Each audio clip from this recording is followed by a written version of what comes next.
New details have been revealed for the now canceled Black Panther game from publisher EA, including story details primarily.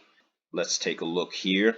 Yesterday, it was announced that EA has canceled its Black Panther game, and not only did they cancel the game, but they also shut down the studio that was making the game, Cliffhanger Games, which was a new studio that was formed in 2021. So everyone that was working on this project, what EA is doing is they're taking those employees and apparently they're moving them all to other parts of the company. They're trying to disperse everyone to various sections of Electronic Arts. And this is very, very disappointing on a number of different levels. This is not the first game that EA has canceled, and I'm going to share some information about that as well. Now, Cliffhanger Games was run by Kevin Stevens, who was also the boss of Monolith Productions. They had a lot of talent there. Unfortunately, for whatever reason, EA just decided that it wasn't worth keeping this game in the pipeline for their upcoming projects. Now, according to the details, this whole story or the premise of what this game was going to be is it was a Black Panther game where you played as multiple characters, one of those being T'Challa's son, and you would fight the Skrulls as antagonists.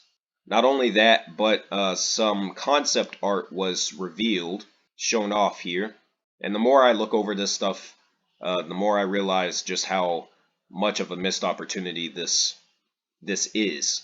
Now, according to this post, T'Challa's son, Azari, who again, as I stated, is one of multiple playable characters that was planned for this game, was fighting his father, T'Challa, in a ritual combat very similar to the Black Panther movie from 2018. The fight between Azari and T'Challa was interrupted by a Skrull ship that came down and abducted T'Challa, and I guess that's where the game formally began for its narrative. And beyond that, we don't have any further details as to what this game was going to be. Now, for fans of the Black Panther character, there is still another game that's coming out that's going to feature Black Panther as a playable character, which is Marvel 1943 Rise of Hydra, which I believe was written by Amy Hennig, who is a former Naughty Dog employee. She was the creative director for the first 3 Uncharted games, if I'm not mistaken. And that was delayed to early 2026, so that game is still coming. EA has been on a cancellation spree. The company has scrapped 3 Respawn games in 2 years. One of those Respawn games was a Star Wars first-person shooter. That was canned. Another game that they canceled from Respawn is an unannounced Titanfall game, which was likely Titanfall 3. And then the third game, I'm not exactly sure what it was.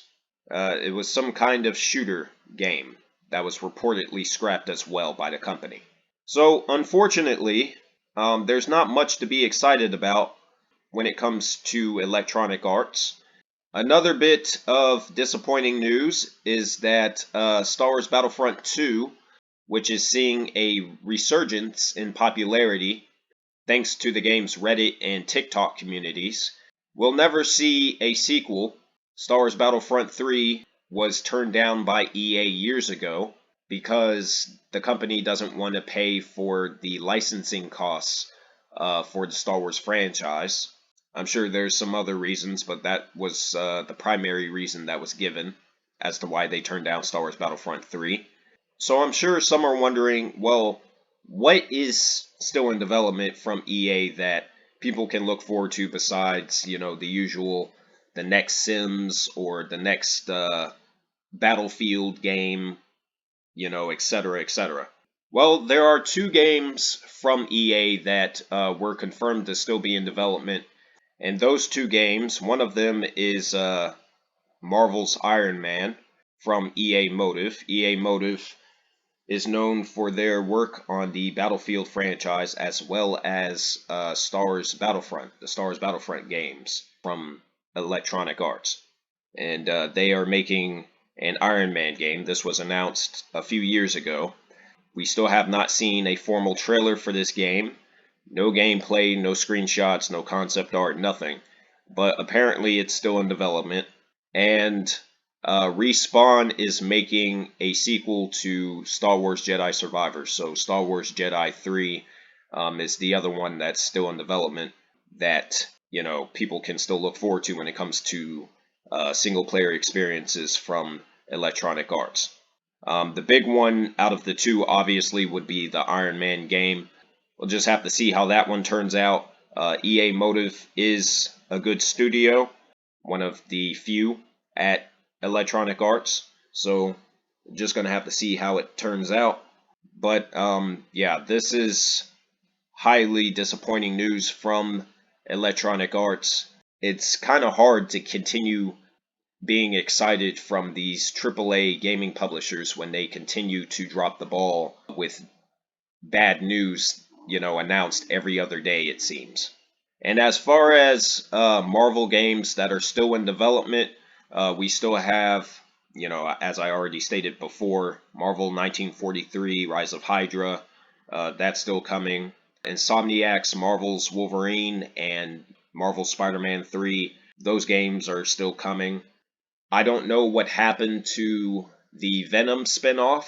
Maybe they'll have an announcement for it next week at the Summer Games Fest on June 6th. If there is no formal announcement for that game on June 6th, then it's possible that game has been canceled. Hopefully that's not the case. Insomniac is also planning for their future X-Men games. And all of these things were made with a deal with Marvel, a multi-year deal. So I'm fairly confident those games are still coming. There's also Marvel's Blade, which is coming from Arcane, the developers who made the Dishonored games. So that's still coming, and I believe for now that's it, as far as we know about Marvel games that are currently in development.